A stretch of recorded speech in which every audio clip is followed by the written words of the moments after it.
도전하는 신앙이라는 제목으로 하나님의 말씀을 함께 생각하기로 합니다. 야곱이라고 하는 사람은 우리 그리스도인들에게는 굉장히 많은 좀 위대한 혹은 본받을 만한 신앙의 위인으로 이렇게 우리가 알고 있습니다. 그는 정말로 하나님의 은혜를 사모해서 에서를 속이고 또 아버지 이삭으로부터 장자의 축복을 구하는 그런 어떤 열정도 가졌고요. 그렇죠? 또 이런 어떤 신앙의 모습들을 보면서 많은 분들이 야곱에 대해서 참 어떤 그런 뭐라 그럴까요? 그런 믿음의 어떤 조상으로 그렇게 여기고 있습니다. 이러한 야곱에게 우리가 잘 알다시피 몇 번의 위기가 있었습니다. 첫 번째 위기는 아까 말씀드렸던 것처럼 에서를 속이고 아버지 이삭을 속이고 장자의 축복을 받았을 때죠. 그 다음에 두 번째는 외삼촌 라반의 집에서 고향으로 돌아올 때, 그죠? 에서가 과연 고향으로 돌아오는 야곱을 어떻게 맞이할 것인가 하는 그런 위기. 그리고 세 번째는 뭐냐면 야곱의 말년에 그 야곱이 살던 그 지역에, 사실은 그 지역이 아니라 이스라엘과 애굽을 비롯한 그 전체 지역에 가뭄이 심하게 들었던 때입니다. 그래서 그 아들들, 그러니까 우리가 성경에 보게 되면 이제 야곱이 애굽으로 이렇게 이주하게 되는 그 직전의 과정인 거죠. 야곱이 가뭄이 심하니까 식량을 구하기 위해서 애굽에는 식량이 있다는 소식을 듣고 10명의 아들들을 보낸단 말입니다. 그런데 10명의 아들들이 갔다가 돌아왔는데 9명밖에 안 왔어요. 어떻게 된 거냐고 물었더니 그들이 거기에 갔는데 사건이 벌어진 거예요. 도둑으로 누명을 쓴 거예요. 그래서 아니다, 우리는 도둑이 아니다, 정말 순수하게 식량을 구하러 왔었을 뿐이다 라고 했더니 그 애굽의 총리가 바로 요셉이죠. 요셉이 하는 말이, 그렇다면 너희들의 정말로 그 식량을 구하러 온 그러한 사람들이라는 걸 입증하려면 너희의 막내 동생 고향에 두고 온 베냐민을 데리고 와라. 그러면 믿어주겠다. 그런데 대신 베냐민을 데리고 올 때까지 한 명은 여기 남아있어라. 그래서 시몬을 남겨두고 9명만 돌아가는 거예요. 또 야곱이 아들들이 돌아왔는데 9명밖에 안 오니까 황당한 거죠. 그 얘기를 듣고 자초지종을 들은 야곱이 이야기를 합니다. 너희가 내가 요셉을 잃어버렸고 이제 시몬도 잃어버렸는데 이제 베냐민까지도 너희가 나한테서 빼앗아가려고 하냐, 그러면서 창세기 42장을 보게 되면 굉장히 괴로워하는 그 장면이 나와요. 그리고 아들들의 총을 물리칩니다. 야, 필요 없어, 그냥 니네들 식량 갖고 온 거 이걸로 먹고 살자 이러면서 버팁니다. 그런데 식량이 떨어지니까 어쩔 수가 없는 거죠. 창세기 43장을 넘어가면 야곱이 고민하다가 그래, 죽으면 어쩔 수 없지, 그러면서 베냐민을 같이 보내요. 이때가 이제 야곱의 인생에서 세 번째 위기라고 봐요. 정말 이제 그렇잖아요. 요셉을 가장 사랑했는데 요셉을 잃어버렸어요. 그 다음에 시므온을 잃어버렸죠. 그 다음에 요셉 대신에 자기가 마음에 뒀던 게 베냐민이잖아요. 근데 베냐민도 이제 잃어버리게 될 지경이잖아요. 그러니까 이게 우리가 알다시피 자신은 죽으면 어때요? 가슴에 묻는다 그러잖아요. 근데 이 아들, 사랑하는 두 아들에다가 또 듬직한 시므온까지 다 잃어버리게 된 상황, 거기다가 이 아들들 9명이 가서 살아서 돌아온다는 보장도 없잖아요. 그러니 그런 어떤 위기가 이 야곱은 자기에게 찾아왔다라고 생각하고 굉장히 괴로워했던 거죠. 살다가 보면 우리는 이런 야곱과 같이 힘든 결정, 그리고 정말 하기 싫은 결정을 해야 될 때가 있는 것 같아요.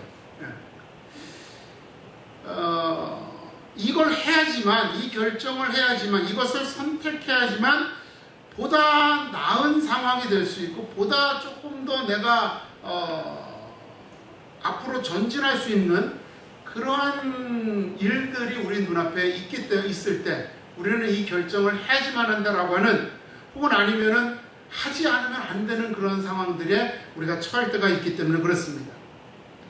그런데 많은 사람들이 분명히 이 결정을 하면 나에게 더 도움이 될 것이다 라고 하는 것을 알면서도 잘 하지 못합니다. 왜냐하면 위험부담 때문에 했다가 혹시 실패하면 어떻게 할까, 혹은 이것을 했다가 잘못해서 지금 내가 가지고 있는 것까지도 잃어버리면 어떻게 할까, 이런 미련들 때문에, 그리고 아니면 현재 내가 가지고 있는 것에 대해서 안주하고 싶어하는, 안정된 삶을 가지고 싶어하는 그런 마음 때문에 결정을 하지 못하게 되는 경우들이 종종 있습니다. 그런데 결정을 하지 못하면 오히려 여러분 어때요? 갈등의 시간만 더 길어져요. 갈등의 시간만 더 길어지고 오히려 그것 때문에 손실이 더 커질 수도 있죠. 예를 들면 이런 경우들도 있죠. 뭐 요새도 이제 주식하시는 분들은 굉장히 마음이 아플 것 같아요. 이제 우리나라 주식이 이제 좀 계속 떨어지고 있잖아요. 주가가. 이걸 언제 팔아야 될까 고민하시는 분들이죠. 근데 예전에 그 우리나라 IMF 위기가 오거나 혹은 2008년 금융위기가 왔을 때 많은 분들이 혹시나 하는 마음 때문에 가지고 있다가 깡통 계좌 되신 분들 많이 있었잖아요. 근데 미리 팔았던 분들은 손해를 감수하고라도 팔았던 분들은 그나마 얼마라도 건졌는데 미련 갖고 가지고 있던 분들은 휴지 조각 되는 분들이 많이 있었단 말이에요. 어찌됐든지 간에 이런 어떠한 우리에게 중요한 결정, 그리고 이 결정이 나에게 꼭 필요하다라고 한다면 이 결정은 어떠한 손실이 있을지라도 빨리 하는 것이 우리들에게 유익할 것이다. 그리고 그 결정을 하는 것이 우리를 더욱더 성숙하게 할 수 있는, 사실 어른이라고 하는 것은 아이들은 힘든 결정은 잘 안 하잖아요. 근데 어른이기 때문에 우리는 힘들어도 그 결정을 해야 되는 그러한 것이 있잖아요. 그래서 이런 힘든 결정을 하는 것이 우리가 더 성숙해지는 것이다 라고 할 수 있을 것입니다. 이러한 결정이 우리 신앙 속에서도 필요한 겁니다. 지난주 우리는 일상생활 속에서 우리는 수많은 시험과 유혹 속에서 승리하는 것을 통하여서 하나님을 선포하는 사명을 받은 그리스도인이라는 사실을 여러분들에게 말씀을 드렸습니다. 오늘은 이보다 더 적극적으로 하나님의 말씀을 선포하는 사명을 위하여서 우리는 우리를 둘러싸고 있는 환경과 맞서서 도전하는 그러한 신앙으로 성장해야 함을 말씀을 드리고자 합니다.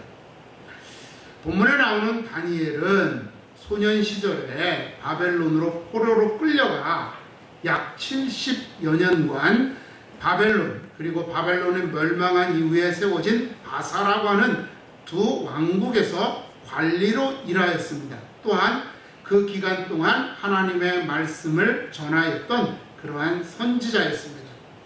오늘 우리가 읽은 본문은 그가 포로로 끌려간 직후에 일어났던 사건에 대한 기록입니다.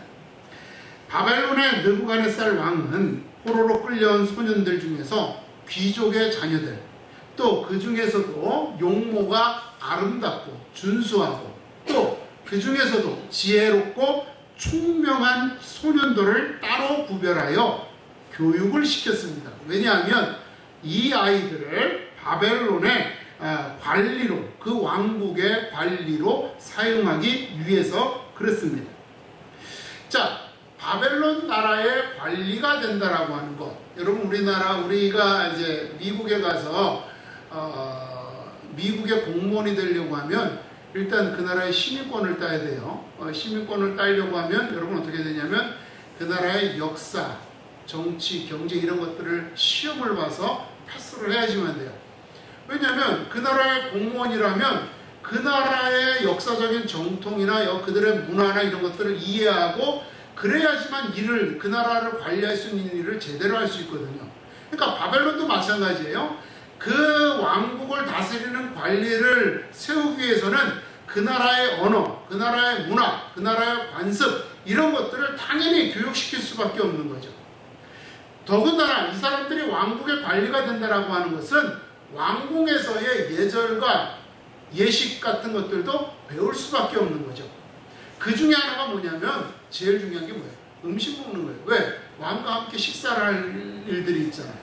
그래서 본문에 보니까 왕이 그들에게 왕이 먹는 음식과 포도주를 먹게 했다 그랬어요. 이건 뭐냐면 그들에게 왕의 음식을 어떻게 먹고 어떻게 해야 되는지 그 식사 예절서부터 이런 걸 다 가르친 거다라고 볼 수밖에 없는 거예요. 자, 그런데 이게 문제가 됩니다. 왜? 다니엘은 히브리인이잖아요. 이스라엘 사람이에요. 이스라엘 사람들은 율법서를 보게 되면 먹어야 할 음식과 먹지 말아야 할 음식이 구별되어져 있어요. 뭐 쉽게 얘기하면 짓는 고기를 먹되 피째 먹지 말아라. 또 고기의 피를 먹지 말아라. 기름을 먹지 말아라. 또 고기를 먹되 되새김질하지 않는 고기는 짐승은 잡아먹지 말아라. 다리에 발이 쪽이 갈라지지 않은 것은 먹지 말아라. 뼈가 없는 생선은 먹지 말아라. 뭐 이런 여러 가지 규정들이 율법에 기록되어 있단 말이에요. 그런데 이 바벨론 사람들은 유대인들이 아니잖아요. 그러니까 이들의 먹는 음식에는 분명히 유대인들이 금한 음식도 섞여 있을 수 있는 거예요. 그러니까 다니엘이 곤란한 거죠. 그래서 오늘 본문 8절에 보니까 다니엘이 그 왕의 음식을 가지고 자기를 더럽히지 않기로 뜻을 정하였다라고 이렇게 기록을 하고 있습니다. 자, 포로로 끌려간 다니엘이에요. 그죠? 포로로 끌려갔다라고 하는 것은 모든 권한을 빼앗긴 사람들이에요. 자기가 무언가를 선택할 수 있는 권한이 없어요. 그럼에도 불구하고 다니엘은 그 음식을 거절하기로 스스로 결정했단 말입니다. 결정했어요. 그리고 그것을 환관장에게 나아가서 요청합니다. 요청해요. 나는 이 음식을 먹지 않겠습니다. 그러면 환관장은 바벨론 왕국의 관리잖아요. 그러면 억압할 수 있잖아요. 그런데 성경에 보니까 하나님이 환관장으로부터 은혜를 입겠다 그랬습니다. 그래서 환관장이 다니엘을 설득하려고 해요. 야, 네가 이거 안 먹어서 네가 이거 정말 뭐라 그래요? 얼굴이 살이 빠지고 얼굴이 초췌해지면 내 입장이 곤란해져. 내가 사형당할 수도 있어. 이렇게 설득을 하는 거예요. 그랬더니 다니엘이 얘기를 하죠. 그러면 우리 한번 시험해 봅시다. 나는 열흘 동안 왕이 주는 음식, 왕이 주는 포도주 안 먹고 채식하고 물만 먹겠습니다. 그리고 다른 소년들은 왕이 주는 음식을 먹고 왕이 주는 포도주를 먹게 합시다. 그리고 열흘 후에 그들과 나를 비교해 봅시다. 그랬더니 이 환관장이 오케이 한 거죠. 그리고 열흘이 지나서 비교했더니 어떻게 됐어요? 성경의 오늘 본문의 말씀을 보니까 다니엘의 얼굴이 더 살이 찌고 윤택해지고, 그죠? 더 아름다워졌다라고 그렇게 했어요.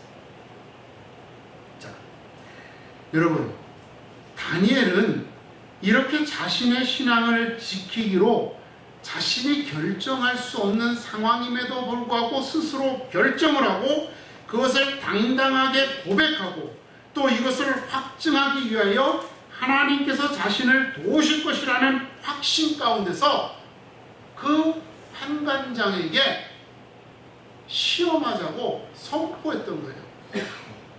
지금 다니엘이 하나님 앞에 기도하고 야, 너 하나님 이렇게 하면 내가 너 응답해 줄게. 또 예를 들면 엘리야 선지자 같은 경우 400명의 선지자하고 그 대결할 때 하나님께서 그렇게 대결하라고 말씀하셨잖아요. 그죠?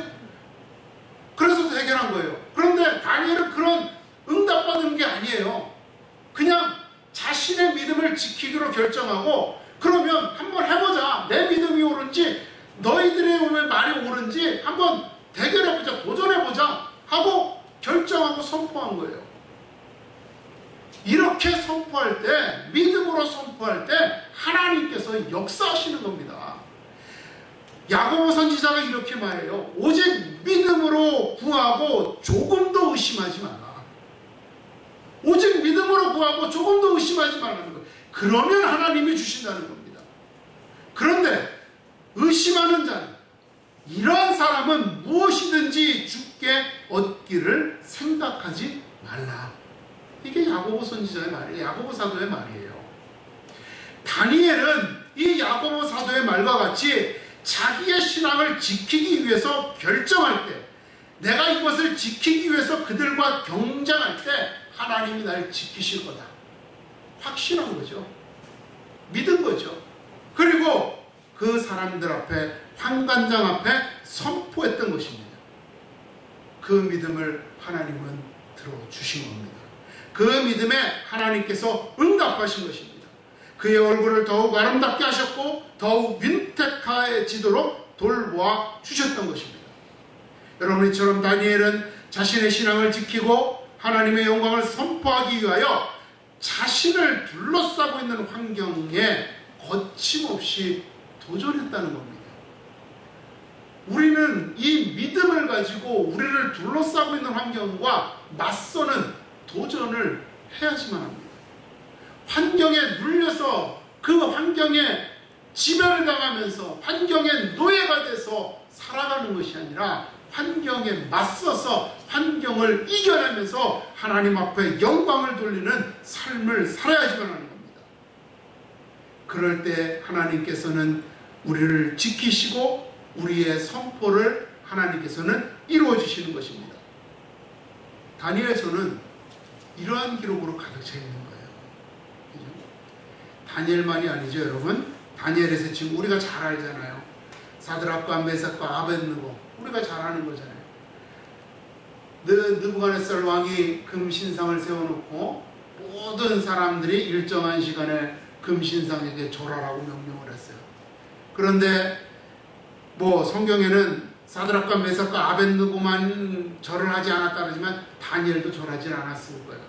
그런데 다니엘을 시기하고 이 히브리인들을 시기하던 사람들이 사드락과 메삭과 아벳느고를 느부갓네살 왕에게 고발합니다. 저 사람들이 왕의 명령을 따라서 금신상에게 절하지 않습니다. 그래서 이 세 사람은 느부갓네살 왕에게 끌려가죠. 체포돼서 끌려갑니다. 그들 앞에서, 느부갓네살 왕 앞에서 이들은 이렇게 고백해요.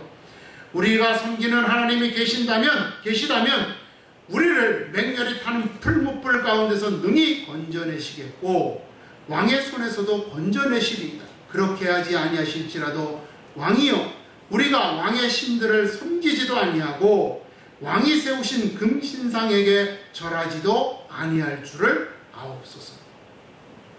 그들은 하나님께서 자신들을 보호하신다는 신앙이 있었습니다. 그래서 절하지 않은 거예요. 그리고 더 나아가서 하나님께서 자신들을 보호하지 않아서 풀무불 속에서 타 죽는다 할지라도 거기에는 또 다른 하나님의 계획이 있을 겁니다.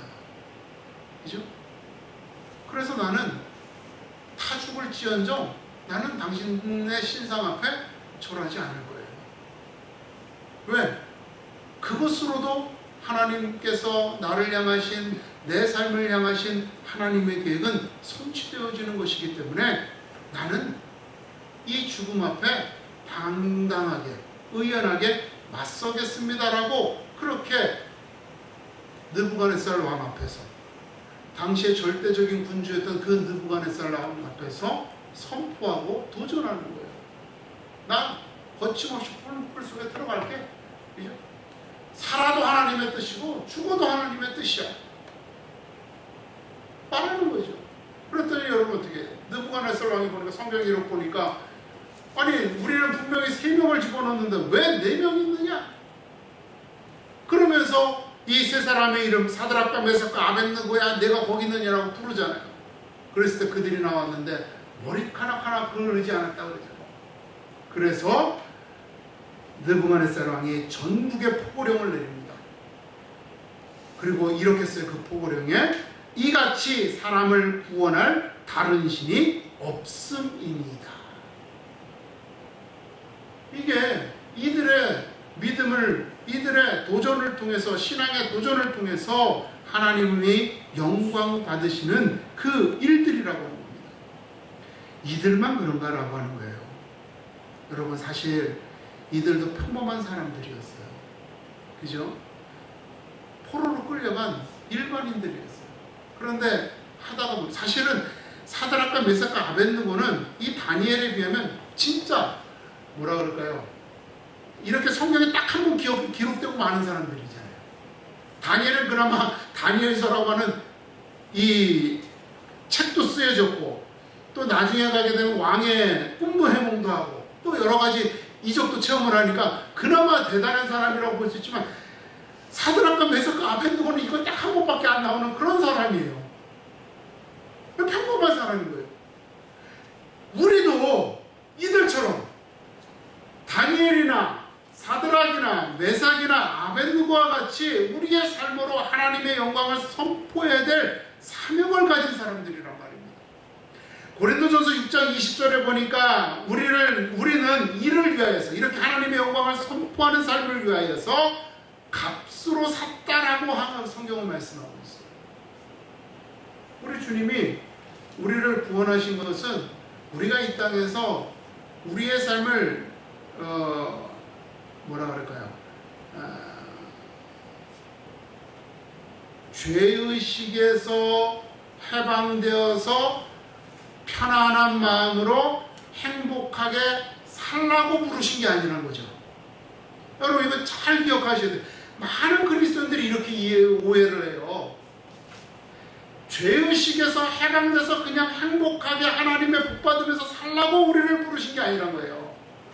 하나님이 우리를 부르심은 죄로부터 건진받아서 거룩한 삶을 통해서 하나님의 영광을 선포하라는 거예요.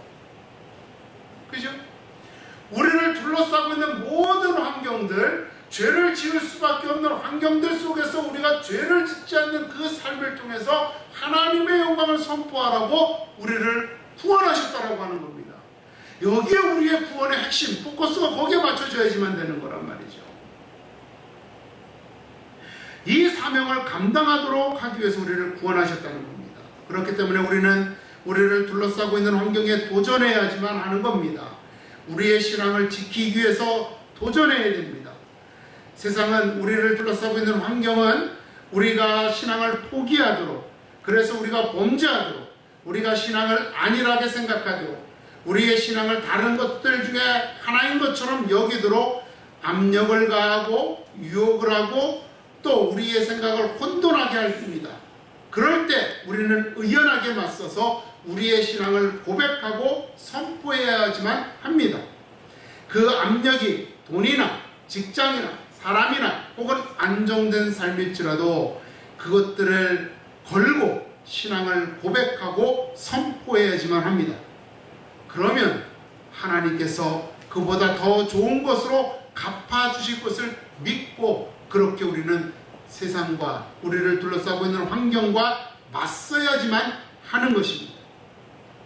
더 나아가서 적극적으로 우리는 그 부정한 일들에 대하여 스스로 하나님의 자녀됨을 선포하며 우리의 성결한 삶으로 맞서야지만 합니다.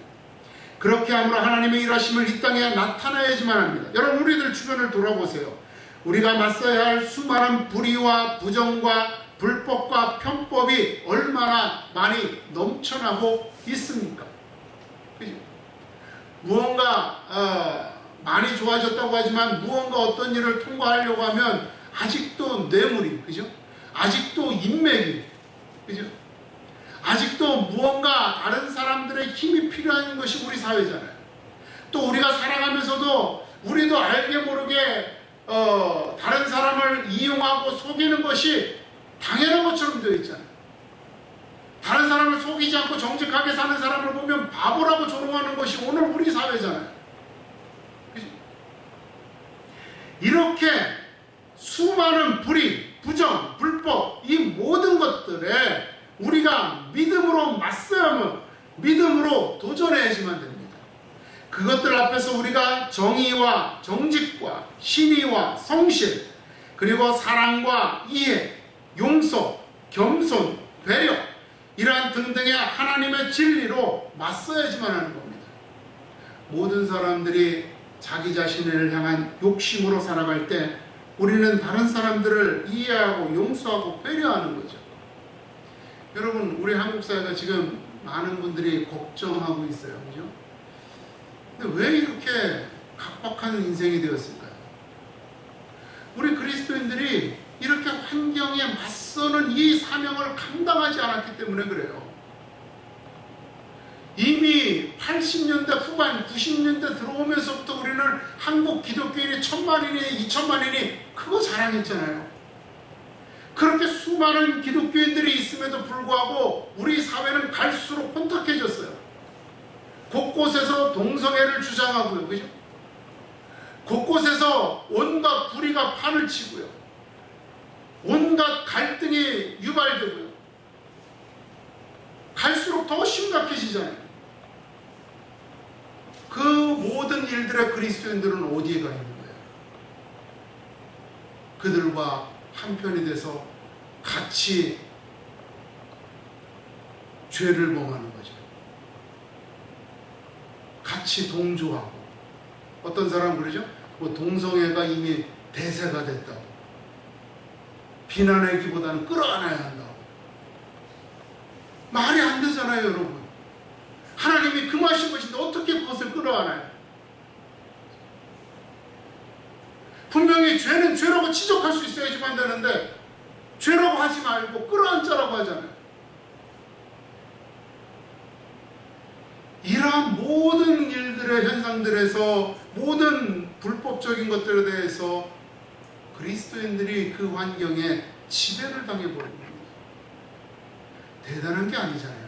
우리 생활 속에서 일어나는 작은 사건들 속에서 우리가 지배당하지 않는 그것부터 시작하면 되는데 우리는 너무 큰 것에서만 하나님의 일을, 하나님의 사명을 국한시켜버린 거죠. 그리고 자기의 삶의 현장에서는 하나님의 일을 제외시켜버린 거란 말입니다. 여러분, 우리의 삶의 자리에서 우리는 믿음을 가지고 우리의 삶의 자리에서 우리를 둘러싸고 있는 환경과 맞서야지만 됩니다.